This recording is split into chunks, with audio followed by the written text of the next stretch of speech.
AJ, do you want to introduce yourself? Hi everybody, I'm AJ Lewis. I teach in gender and sexuality studies at Williams College nearby. I'm Alex Michaels, also known as Alexis Michelle, and I'm playing Alban in the College here. Hold on, I don't want to follow that up. You got some more reception. Hi, I'm Sam Bruun. I teach psychology at MCLA. Main research areas, main interests are family development in the queer context mainly.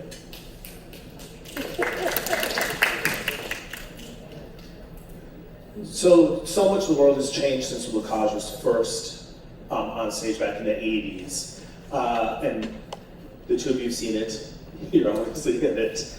How do you think, after the original Lacage, obviously the Birdcage, how do you think the world and queer identities and gender has kind of changed, and how is that kind of reflected in our Lacage? Well, we could talk about that alone for 3 hours. Yeah. But I'm sure that you will have things to add. But speaking specifically about this show and how the kind of position I think that drag or kind of alternative presentation from the gender you were assigned at birth has both changed and also stayed in a similar position. I think in the 60s and 70s, as the gay rights movement was really forming, taking shape, gaining speed, momentum, drag artists, but especially trans folks, were at the very core of leading that charge. And as the movement evolved, perhaps the urgency,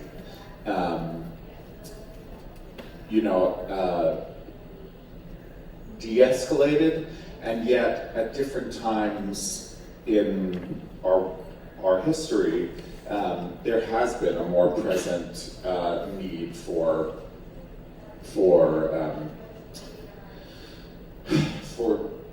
queer rights. I'll just say queer as an all-encompassing word. There has been a greater sense of urgency. So, in the 60s and 70s,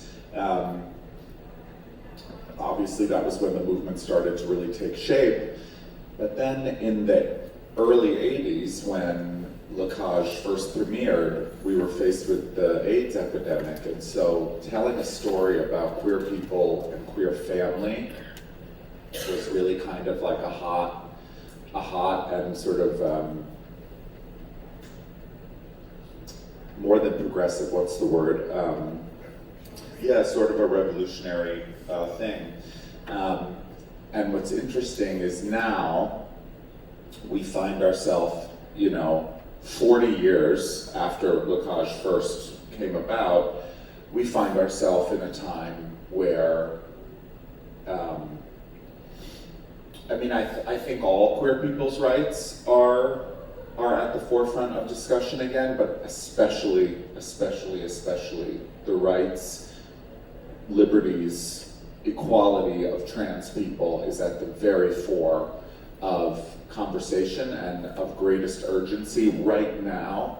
And so to be telling this story feels very timely, and to be telling it with some trans folks in the company feels very correct. It's sort of like there's been a huge journey, road, evolution, but time and time again, I think we're reminded by current political climates that these stories are at the fore, and in a kind of revolutionary way, even now. I definitely agree with that sentiment. I think it's interesting when we look at this from a historical perspective, kind of how far ahead of its time this production, this whole play is. Because even right now, I feel like a lot of the language that they're using, a lot of these ideas the play is talking about in regards to the fluidity of identity and how we know whether you fit in this box or that box, or whether the boxes are even relevant at all, is something that I see my students grappling with now today in a way that I didn't think I even really started to think about until I got into grad school. And the fact that undergraduates now are coming in and they're asking me questions about like, what does it mean to be gender fluid? I keep hearing all these different terms and all of these different ideas floating around that I don't think would have been part of the popular public consciousness when the play came out, but it kind of opened the door for a lot of that discussion to happen. Not sure if I have anything to add, but I think I'll just say that thank you, Samuel, for the comments. I would say simply that I think that I had a lot of the same kind of experiences, sort of being struck both by similarities and by profound differences. In particular, the American original Broadway production happening at sort of the early onset of the AIDS epidemic in the United States during a moral majority backlash moment against gay liberation of the 60s and 70s mainly, which is quite similar to broadly to sort of MAGA backlash moment. And I think that the play then and now also gives a lot of different opportunities for how to experience it and what to take away from it, and that was helpful both then and now, I think. And that's all I'll say for now. So Alex, I'm so happy here because you can specifically talk about this. Now, the early 80s drag, what was presented in La Cage Faux versus what is now today's standard. Because if you watch one of the old videos of La Cage, they did the opening number, I believe, in the Tony Awards. It's a very different level, I would say, of drag than we have now. Can you talk a little bit about kind of what the difference is and kind of how that's reflected, especially in your performance, versus the original, and kind of how the standards of drag have kind of evolved since then? Well, I think that what has remained consistent is, I think in its original inspiration for the piece, where drag was at then and what drag had been about for at least 20 years before La Cage first opened, was a throwback to the golden age of musical theater, also the same era or earlier even on screen. Femme impersonation within drag, especially in the 60s, 70s, and for sure into the 80s, remained about hearkening back to that, the great powerhouse women of stage and screen, as far as femme presenting drag, because there's other kinds of drag. But it was so much about femme or female impersonation, specifically celebrity femme and female impersonation. So what you got were, queens dressing like sirens of the screen or leading ladies of the Broadway stage. So I think that has remained true in different eras of La Cage in its evolution over the years, in its original production and in its revivals. For me, it's something I relate to. That's the inspiration that I drew, what led me to wanting to play dress up, if you will, as a little kid, was idolizing these women. I'm actually performing a show on Tuesday in the city called Heroine Worship, and it's all about the women that I idolized. And I think that that's very much the case of what La Cage was originally. I think if you look at the aesthetic, it's very lush, it's very lavish. Makeup styles have changed for sure, with the influx of product and also exposure to technique on the internet. The lengths that makeup have gone to are really, it's a completely different world in that way. Now, what we talked about, Mike, the director on this production, was wanting to create a world that was both organic to the time period, because we've sort of softly set our La Cage in the 70s, which is when this piece would have been written originally, late 70s, early 80s. And I had said to Mike, if you want it to be really, really authentically 70s South of France, do you want me to do my makeup poorly?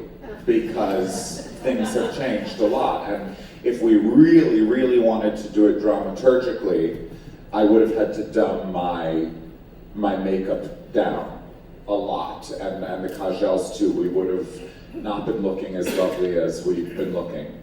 And I think Mike wanted to strike a balance. He wanted to both honor who we are and where we are now in our artistry and our aesthetics, but also tell a story that was real. So for example, in our production here, I provided a lot of my own costumes because I have a big arsenal of them, and there's only so much time to be able to create that level of costuming for a regional production. So the way we rationalize that is, because if you look at the previous productions of La Cage, they have been a bit overblown, some of them. The original was very lavish and really not what a Saint-Tropez nightclub would be. And the 2004 revival also looked like a Vegas residency. The one in 14, the most recent Broadway revival, was the most duct tape bar version, which was perhaps another extreme. So we wanted to strike a balance, something that looked beautiful, something that felt lavish, but might still have been on a shoestring budget. And so the way we rationalized some of the clothes I'm wearing in this production are that they were made by my two hands, AKA Zaza's. So the gown that I wear at the end of Act 1, it looks like $1 million, but in fact it was sewn with these two hands and stoned, every single crystal, by these two hands. So dramaturgically, you find a way to say that's what drag has always been, as a resourceful artist. What would have cost thousands of dollars from a couturier can be done for a few hundred and several hours. So yeah, there's been a real evolution, and we tried to strike a balance in this one of modern standards and the evolution of drag that has taken place, but also something that feels true to the story. Thank you. So let's talk a little bit about kind of the family roles within La Cage, and kind of how, we're going to use this word a lot, I think revolutionary was to have Jean-Michel calling Alban his mother. How do you see kind of how La Cage, I wouldn't say La Cage necessarily has informed culture because it's only musical theater, but maybe more like the Birdcage did that. Talk a little bit kind of what you see as the family roles and kind of how they differ and how they play within La Cage. Because ultimately it is a family story that happens to take place in a beautiful drag club in Saint-Tropez, but it's really about two parents and their kid. I guess this might be you. I have been honestly mulling over this for the last 24 hours since I've seen this show. It's one thing that I have thought about a lot in like my personal life and my research is like this idea of how do you know that you have this identity that you hold? What are the characteristics that make you in this position that you hold? And I think one thing that's really interesting about La Cage is that we do see Alban perform motherhood better than anyone else in the cast, ultimately. And so I think it inherently raises this question of well, what is motherhood then? What is fatherhood, parenthood, all this sort of thing? And I think it doesn't necessarily throw it in your face as to you have to consider this now, but it inherently asks the question. And I think what we end up seeing is this kind of refutation of the essentialism of that role. I don't want to get too in my theory here, but when I say essentialism, I mean this idea that I am a mother because I gave birth to this person, and that is one way to think about motherhood. We could also think about it as, do I do motherly things? And Alban does motherly things. Alban cares, and there are several numbers about this. And I think that is one of the things that I think Lacage really helps articulate in a way that's much more approachable than me sitting up here and talking about like Foucault for 6 hours. We can say like, the performance of the role matters more than your essential claim to it or something like that, if that rings with anybody. I think I would just to, I guess, extend. I think that what I admire both about like the original play and about the production that we all most of us maybe saw is again like I think that question like what does like Folles say about gender or family, it's actually very difficult to answer, and I admire the sort of the complexity and the sort of the ability to capture a lot of different perspectives. I think is something that allowed the production to succeed both in the 80s and today, that like you can actually come away from the play, which is not how I do, but you can come away from the play with actually very conservative messaging about family and gender, right? That Alban like is self-sacrificing for the family. I mean, what vision of motherhood is that? Right? I'm not saying this is my position, but like a moral majority viewer in the 1980s, but like, yes, mothers are infinitely self-sacrificing for their family. They have no real character development of their own. Like, they mostly want to support, nuclear family development, like the son's desire to get married. There's a very kind of, there can be a very kind of family value, sort of conservative family values messaging about the play, which again, like, allows it to kind of work as a mainstream production in the 80s, especially when everybody's freaked out about HIV/AIDS. But then that's obviously not what's there. And also, and I'm going to agree with both of you and say, like, I don't think it's a helpful message to take away that there's also a sort of opportunity to recast sort of what motherhood is, to detach it from, its sort of traditional roots. I think that in some ways for me, I think that like what the play has to say about like masculinity and cis masculinity in particular is often more interesting, the most interesting. Like the number about masculinity, for instance, like the moments where actually the play kind of takes aim at like the sort of like normal or traditional roles and sort of problematizes them, or all of the moments when we laugh because heterosexuality has been rendered unexpected or the oddball, right? Those are all experiences that the audience often has that sort of asks us to sort of like reconsider things that we wouldn't actually consider at all left to our own devices. So I think that, and I think also like, I wrote something out in English that the sort of the social ties amongst the larger cast, amongst the performers of Cajal, and amongst the sort of queer community, also like not just like queer ties, like ties to the vice district at large, the sort of the restaurant that's going to get audited. These are all kinds of like family community relations and ties that I think are really important. That the play is also like quite ingenious in the ways that kind of allows like manage to sneak those things in. If it's sort of like awkwardly trying to just sort of like, this is a play about, a vice district or, sex work, for instance, that would not fly, but it kind of just in a much more complex way that allows, I think, audiences to take a lot of different experiences away from it. I'm so glad that you spoke specifically to how the sort of parental conservative themes play in a time period, because I think it's often a mistake. I think there's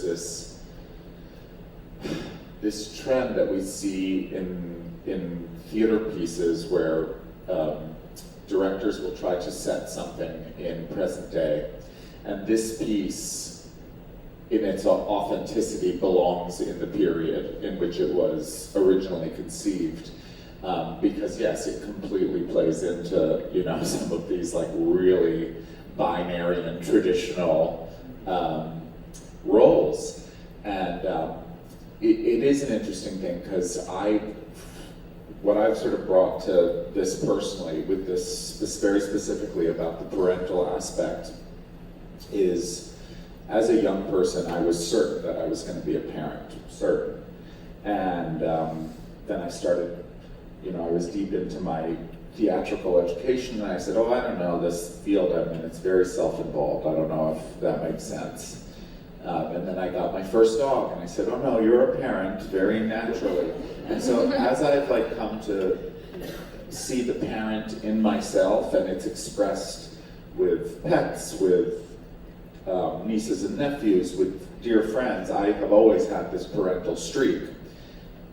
I often, as I'm describing that to people, struggle with, is this a maternal streak or is it a paternal streak? And I generally lean toward calling it maternal. Now that is my own binary influence by the year I was born and the world that I grew up in and the society that impressed that upon me, that these like self-sacrificing and time spent in the kitchen and expressing love by way of food, like that these are more maternal traits. So I think it's an interesting show to look at, both with gender roles and family gender roles, because it is quite a binary story. I think where it gets maybe at its most progressive is like, you know, when Jean Michel, who has been kind of the source of the difficulty in this story, finally says like, I do see a mother. And there finally we're like, yeah, see, it's not as you see. You know, look at it from a different angle. This is the angle I see it from. So that's maybe like where this story gets like a little progressive, if you can call it that. But I think what's, you know, I love too the mention of the masculinity number, and I think one thing I love about this production is that the masculinity ball, or the reprise of that number, is performed so beautifully by our Kajels, who are in their full face of makeup and then presenting in these like very binary male looks. And it's a wonderful non-binary moment in our show, because they're really inhabiting like traditional masculinity, but in the face of this femme presentation that they've been projecting the rest of the show. And I think that that's, again, in this production, perhaps our most forward and non-binary moment, which I think is great. I should very quickly on that. I totally agree. I also think that, like, I mean, even the moments that, and I'm just going to quickly revise my answer for clarity, that like the moments where sort of conservative ideology is implicated, I actually think it's very important that it's there, and it does serve exactly the more innovative parts that you were speaking to. It's like you need to have that in as part of the, like, you need to be thinking about the two in tandem to understand like the more revolutionary parts that you were describing. And so I really appreciate that, and I think the thing I would add to this sort of like that non-binary moment that like totally, and then also I think that's something else I appreciate about it is it doesn't ask you just to consider kind of the existence of non-binary. It also asks you to kind of reconsider how we think about those normative, like, binary men. That, like, I think that still in popular notions today, we tend to think of trans people in particular, and drag performers, you know, I think even more so, as trans people, we're the people who sort of put on the makeup, put on the, you know, binary as what we do the things to have our gender, whereas everybody else is just kind of born that way, right? But I think like that moment of like the butch, but actually queens like doing the guys is the moment where the play actually suggests to us, no, everybody's gender is that doing of the thing. Nobody actually has a special purchase on it. There's some God-given birth, like I am this thing. It's like the construction workers, you know, the village people, whatever, they're all putting on their genders too. And I love that as a kind of equalizing moment. It's like, yeah, that's all. Yeah, and you know, for me, like the thing that, since we're talking specifically about gender and gender roles today, what I've been able to bring to this, and what this experience has continued to evolve personally for me is when I was a little one, that instinct, as I said, to play dress up was there from the jump. It was always there. And as I kind of rediscovered drag in my teenage years and it continued to blossom into what it is now for me, it took a long time for me to realize that this was more than dress up, that this was more than performative. I had a realization, I don't know, maybe 6 years ago, where I looked at myself fully dolled up in my mirror and I went, oh, this is not a coincidence. This is not because you're good at hair and you're good at makeup and you like a drip. No, this is, you are tapping into a part of yourself. And being a product of a very binary society, I think I would still like in some ways to be able to say, I'm a woman or I'm a man. And the truth is, when I really get down to it, I can't. Checking one box has never felt right. And I've come to learn that by way of drag as this medium of discovering my own fluidity. And I think that is the beauty of that moment in the show, is that you realize there is this space that a lot of people, more people than they may even be in touch with, inhabit. And I think it's continued to evolve. Like, as I've been working on this show and I'm thinking about parental gender roles, where I fit, where I land,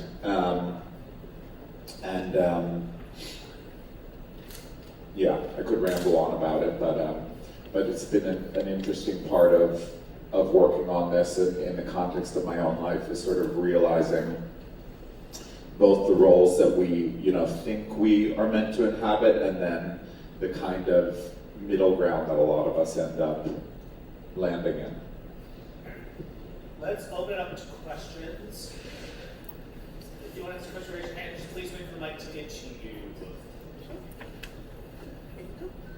I'll try one, and I'm not even sure how to form the question. We have on stage, I think, a certain directionality in drag or sexuality. And I've had other people I've known, friends, who have had the similar that you described. Is there an equal amount of female transference to the male role as there is male transference to the female role? It is in numbers, in outwardness, in show, in theater or wherever. I can kind of touch on that. I'll say first off that it's really hard to get that data due to a combination of people not being fully out or not feeling comfortable expressing that sort of thing to demographers or whoever else. But from the data I've seen, it seems like if we're talking purely binary transitions, male to female, female to male, the numbers aren't that different.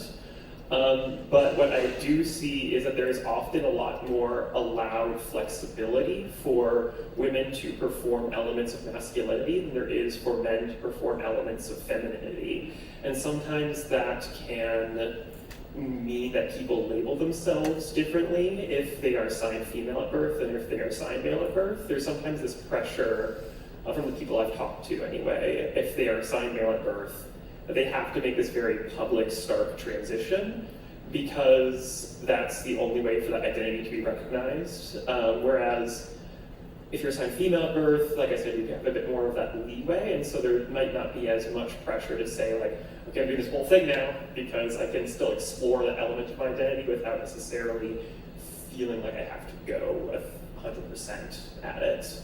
But I think I can actually answer your question. It's probably even, but it's hard to tell.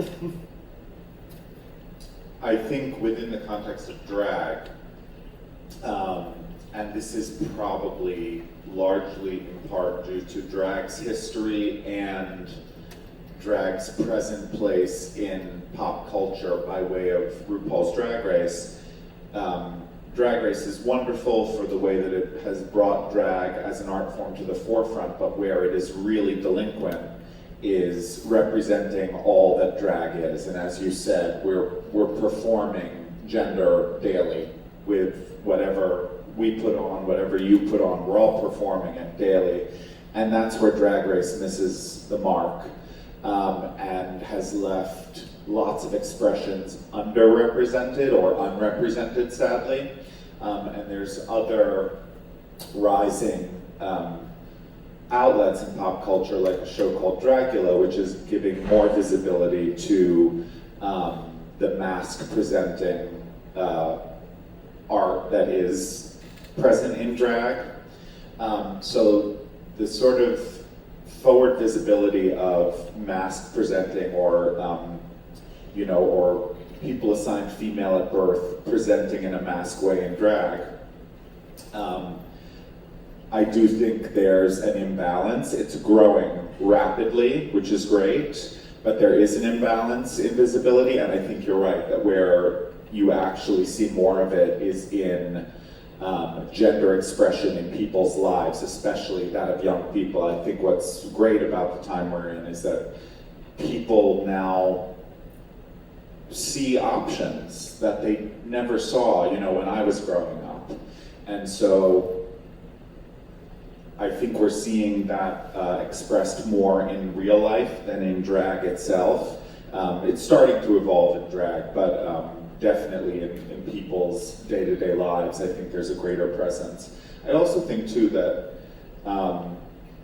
there's like the sort of like scale of like, who's got the toughest road? And in some ways, because of the sort of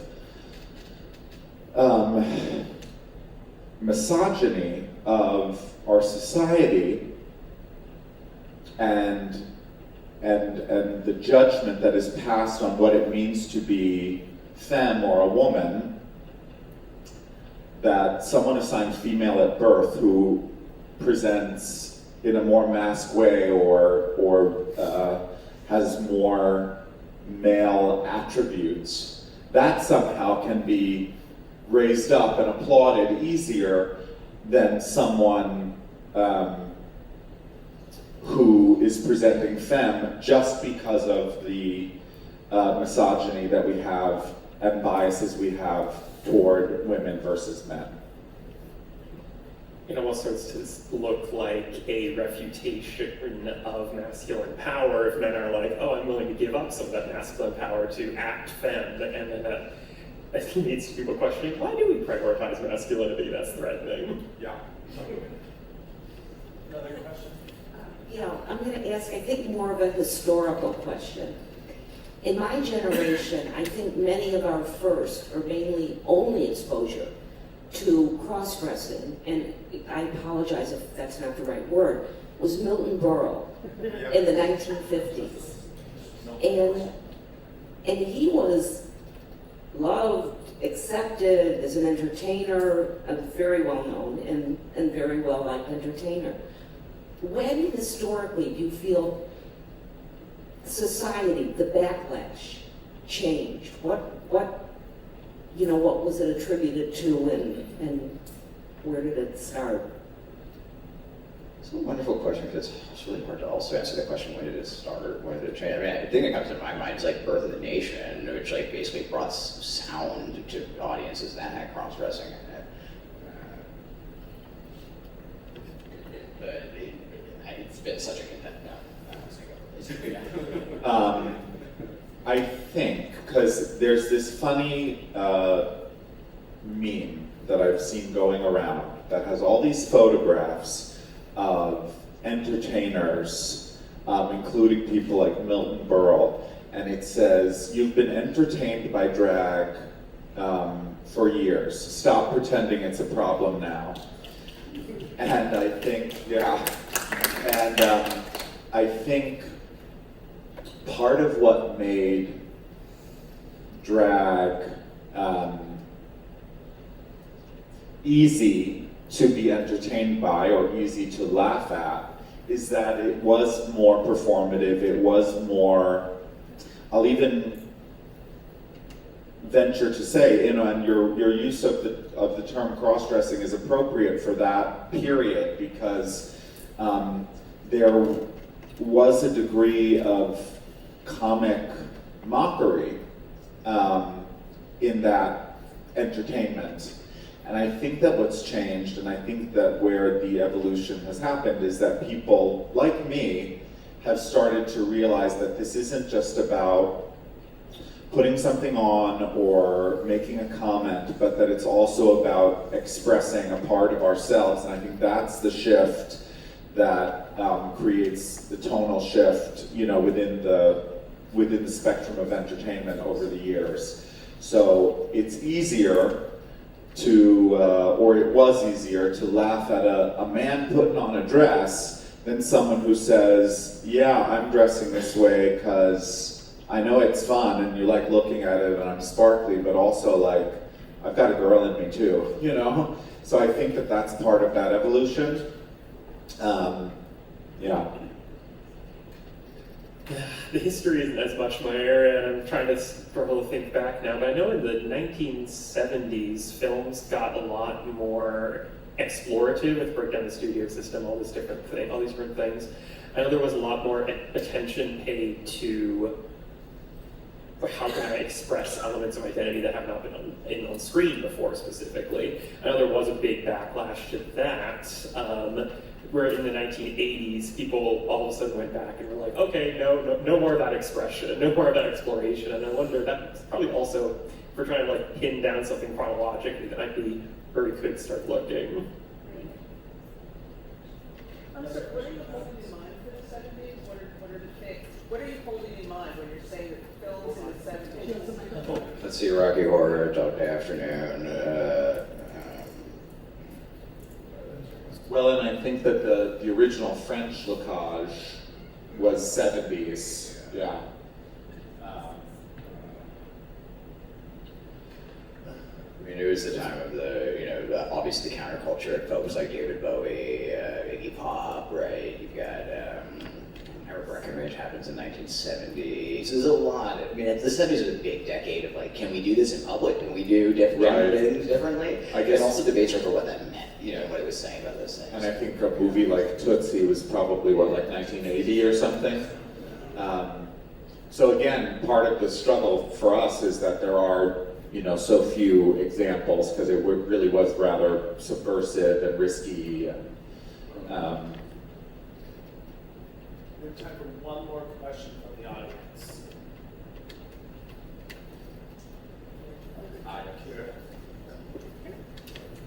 We'll do two.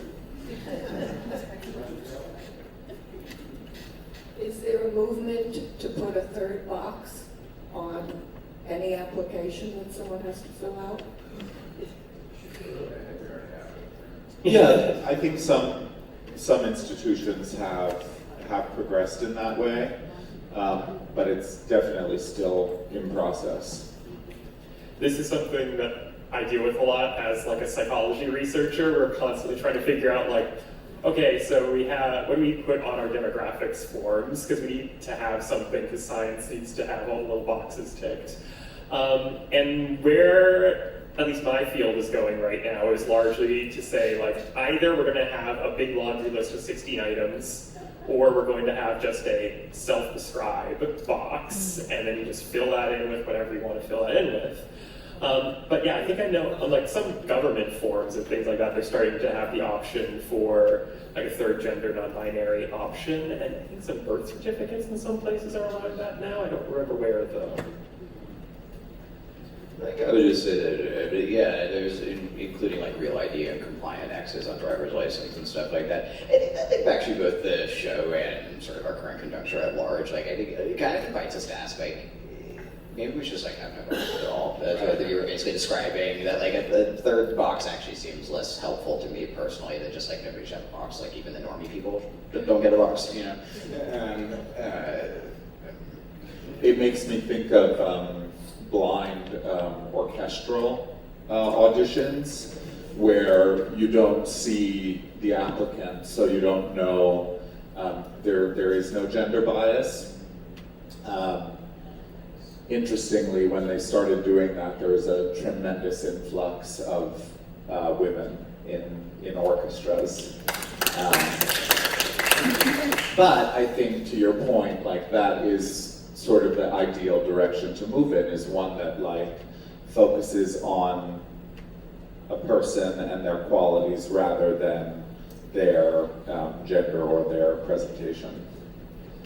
I think it also matters what kind of questions you're trying to ask in this situation too. Because sometimes it is useful to know, like, well, I identify this way. Right, you don't want to erase someone either. Mm-hmm. Yeah.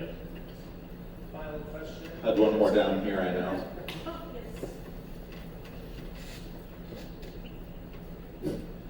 I've experienced and lived through a number of generations of gay rights, and I'm so pleased with, and it's refreshing that it's become, gay life has become more mainstream now. I can only speak from the blue state of Massachusetts, New York, etc., but it's refreshing to me. Where I recognize my ignorance is the language of he, her, him, they, them. And I don't know how to understand it. I don't know. So might you help me out? Here's how I always describe it. And I was, had some relatives I was working out on this with them. My name's Brandon. So I expect everyone to call me Brandon. If Alex would come up to me and say, your name's Tim, I go, but my name's Brandon. That's how I want to be referred to. He goes, no. You look like a Tim. So I'm going to call you Tim. And then Alex decides I am now Tim, but I'm Brandon. And all pronouns are a signifier of how you want to be referred to and how you want to be respected. So I always put it as if you literally go to someone and say, you're now Tom. No, you look like a Tom, so you're a Tom now. But Alex is asking me to call them Alex, because this is Alex, and I'm Brandon. So that's how I've always explained it to people. It's purely, truly out of respect for another human being that they tell you, this is my name, these are my pronouns. No one here has a right to change someone else's name. And no one here can say, no, you're now Tom, because that's Alex. And out of respect to Alex, I'm going to call Alex Alex. That's how we have been describing it here at American Stage for a while. I think that's always kind of the simplest way to think about it, because you don't get to tell someone that's not their name. I want to reflect too on probably perhaps what some people can relate to as like the difficulty with understanding all of this or incorporating it. For me, who I've already revealed has discovered my own fluidity, my own in-betweenness. Several years ago when they them started, when it surfaced, I was resistant to it. And at first it was that it didn't sound right in my ear. I thought, that doesn't sound like what I think I've been taught grammatically. And so I struggled with that. But as I came to understand my own, how that relates to this own feeling of being an in-between, as I came to understand that, I started to wrap my head around it and go, oh, okay, I think I get this. And yes, at the end of the day, it really is about how someone feels comfortable. And perhaps how someone feels comfortable is not defining. And yeah, I think it's okay to acknowledge, hey, that's not what I learned. That's not what I hear in my ear. It doesn't even make sense to me.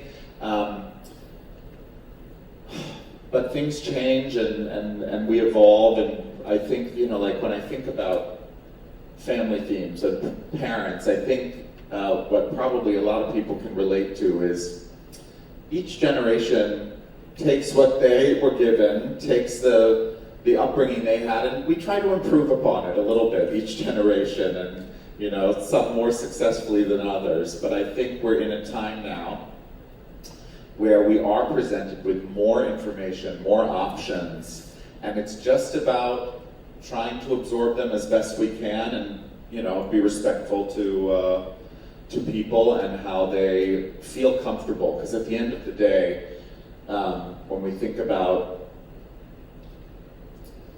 we hear so much about the state of the world or unprecedented times, and what I find comforting when we think about the times we're in now is this has always been the human condition. There's always been something going on that has been unprecedented or seems just unbelievable, and that's the human condition. So I think at the end of the day, within the human condition, it's about getting through, trying to find some enjoyment and some peace and quality of life.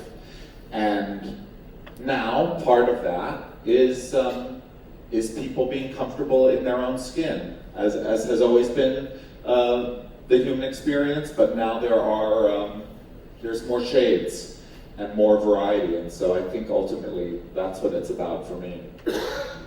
Well, thank you to our panelists. Thank you for being here today, and thank you to all of you. If you haven't seen it live, see it live.